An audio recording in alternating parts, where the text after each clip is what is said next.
UP की 25 बड़ी खबरें। एक खबर आपके शहर की भी हो सकती है। चलिए शुरू करते हैं न्यूज़ फटाफट। 2027 के यूपी विधानसभा चुनाव के लिए बड़ी हलचल शुरू हो गई है। अखिलेश यादव एक बार फिर कांग्रेस के साथ गठबंधन की तैयारी में हैं। सपा प्रमुख इस रणनीति मेले को लेकर गहन मंथन और विचार कर रहे हैं। बीजेपी को टक्कर देने के लिए दोनों दल फिर से हाथ मिलाने के संकेत दे रहे हैं। छात्रा हिजाब पहनकर अपनी चचेरी बहन की जगह बोर्ड परीक्षा देते हुए पकड़ी गई। परीक्षा केंद्र पर तैनात कक्ष निरीक्षक को शक होने पर जब जांच की गई तो फर्जीवाड़ा का खुलासा हुआ। पहचान छिपाकर परीक्षा देने, इस मामले पुलिस ने आरोपित छात्रा के खिलाफ मुकदमा दर्ज किया है। इस घटना के परीक्षा केंद्र में सुरक्षा और पहचान पत्र की गहन जांच की आवश्यकताएं दर्शाती है। बरेली के जाट रेजिमेंट सेंटर में मैदान में आज से अग्निवीर भर्ती प्रक्रिया शुरू हो गई है। भर्ती के पहले ही दिन मैदान में लगभग 10,000 युवाओं को भारी हुजूम उमड़ा है। चयन प्रक्रिया के तहत युवाओं को अपनी शारीरिक दक्षता साबित करने के लिए 1600 मीटर की दौड़ लगानी होगी। देश सेवा का जज्बा लिए इन युवाओं के बीच कड़ी प्रतिष्ठा और जबरदस्त उत्साह देखने को मिल रहा है। प्रदेश के मुख्यमंत्री योगी आदित्यनाथ की अध्यक्षता में हुई बैठक में विकास और जनहित से जुड़े 30 महत्वपूर्ण प्रस्तावों को मोहर लगा दी गई है। इन प्रस्तावों के पारित होने से राज्य के बुनियादी ढांचे, शिक्षा और स्वास्थ्य सेवाओं में बड़े सुधार देखने के मिलेंगे। बैठक के दौरान सीएम योगी ने इन अधिकारियों को सभी योजनाओं के समय सीमा के भीतर और पूरा पारदर्शी के साथ लागू करने कड़े निर्देश दिए। सरकार के इन फैसलों को राज्य अर्थव्यवस्था को मजबूत करने का, रोजगार और नए अवसर पैदा करने की दिशा में एक बड़ा कदम माना जाता है। आशुतोष ब्रह्मचारी ने शंकराचार्य की यात्रा रोकने के लिए एक बार फिर अदालत का दरवाजा खटखटाया। इस याचिका के जरिए यात्रा के आयोजन और उसकी अनुमति को कानूनी रूप से चुनौती दी गई है।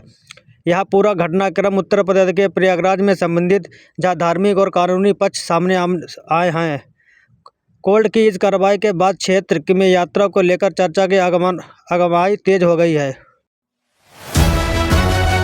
चिलचिलाती धूप और झुलाती गर्मी के बीच मौसम विभाग ने उत्तर प्रदेश में भारी बारिश का अलर्ट जारी किया है। हिमाचल प्रदेश से लेकर दिल्ली यूपी तक मौसम मिजाज पूरी तरह बदलने वाला है। आने वाले दिनों में आसमान में बादलों का ढेरा रहेगा, जिसके बढ़ते तापमान से बड़ी राहत मिलने की उम्मीद है। ठंडी हवाओं को और हल्की बूंदाबांदी के साथ लोगों को उमस भरी गर्मी से जल्द छुटकारा मिल सकता है। शहर में एलपीजी गैस को भारी किल्लत देखी जा रही है, जिसके आम जनता पर परेशान है। बुकिंग के 2 दिन बीत जाने के बाद भी लोगों के घरों तक सिलेंडर नहीं पहुंच रहे हैं। गैस न मिलने के कारण लोग खुद गैस एजेंसी से चक्कर लगा रहे हैं और वह लंबी लाइन लगी है। सप्लाई चेन आई बाधा के कारण वितरण और उपभोक्ताओं के बीच तनाव का माहौल बना हुआ है। किसानों के लिए खुशखबरी है कि पीएम किसान सम्मान निधि की 22वीं किस्त की तारीख तय हो गई है। सरकार जल्द ही लाभार्थियों के खातों में 2,000 की राशि सीधे डीबीटी के मध्य ट्रांसफर करेगी। किस्त का लाभ पाने के लिए सभी किसानों को अपना केवाईसी लैंड वेरीफाई पूरा कराने अनिवार्य है। किसान आधिकारिक वेबसाइट पर जाकर अपनी वेरीफाई स्टेटस चेक कर सकते हैं ताकि भुगतान में कोई रुकावट न आए। प्रदेश में प्रेम प्रसंग के चलते एक युवती की उसके ही परिवार द्वारा निर्मम हत्या कर दी गई। आरोप है कि एक हिंदू लड़के से प्रेम करने पर युवती की मां और भाई ने मिलकर उसकी जान ले ली। हत्या के बाद युवती का शव को सुनसान खेत में फेंक दिया और जिसके पुलिस ने बरामद कर लिया। पुलिस ने मामला दर्ज कर आरोपी की हिरासत में लिया और घटना की गहराई जाँच जारी है। में एक महिला ने अपने जीजा पर सपने में छेड़छाड़ करने का आरोप लगाया था, जिसके कारण वह कानूनी पचड़े में फंस गया। करीब 7 साल तक चले लंबे ट्रायल के बाद अदालत ने सबूतों के अभाव व शिकायत के आधार पर बेतुका मानते हुए आरोपी को बरी कर दिया है। और अजीबोगरीब मामला अब कानूनी गलियारों में सोशल मीडिया पर चर्चा का विषय बना हुआ है। शाहजहांपुर में घने कोहरे के कारण हाईवे पर रोडवेज बस और कार के बीच एक भीषण टक्कर हो गई। इस दर्दनाक दुर्घटना में लखीमपुर के रहने वाले 3 युवकों की मौत हो गई। शुरुआती जानकारी के अनुसार विजिबिलिटी कम होने के कारण यह सड़क हादसा कोहरे कहर बनकर टूटा। सूचना मिलते ही पुलिस ने मौके पर पहुंचकर राहत कार्य शुरू किया और शवों को पोस्टमार्टम के लिए भेज दिया। पहुंचे शंकराचार्य ने भाजपा पर कटाक्ष करते हुए कहा कि भाजपा अब भाकपा बन गई है। उन्होंने गौरक्षा के संकल्प के साथ एक बड़े अभियान का आह्वान किया और धर्म की रक्षा पर जोर दिया। इस कार्यक्रम में यूपी कांग्रेस अध्यक्ष भी शामिल हुए, जो विपक्षी सक्रियता को दर्शाता है। कांग्रेस अध्यक्ष ने शंकराचार्य को दंडवत प्रणाम और उनका आशीर्वाद के लिए धार्मिक मंच पर अपनी उपस्थिति दर्ज कराई। उत्तर प्रदेश के हरदोई बसपा के पूर्व जिलाध्यक्ष को रिश्वत लेते हुए रंगों हाथों गिरफ्तार किया गया है। आरोप है कि उन्होंने एक व्यक्ति से लोन पास करने के लिए नाम पर 45,000 रुपये की मांग की थी। गिरफ्तारी के दौरान पूर्व जिलाध्यक्ष पुलिस बचाने के लिए अपना मुंह छिपाते हुए नजर आए। एंटी करप्शन टीम और स्थानीय पुलिस इस मामले में आगे की कानूनी कार्रवाई कर रही है। बिहार में एक कार्यक्रम के दौरान एक मौलाना द्वारा उत्तर प्रदेश के मुख्यमंत्री की माता पर अभद्र टिप्पणी करने पर मामला सामने आया है। इस बयान के बाद उत्तराखंड में भारी जन आक्रोश देखा जा रहा है और लोगों में काफ़ी गुस्सा है।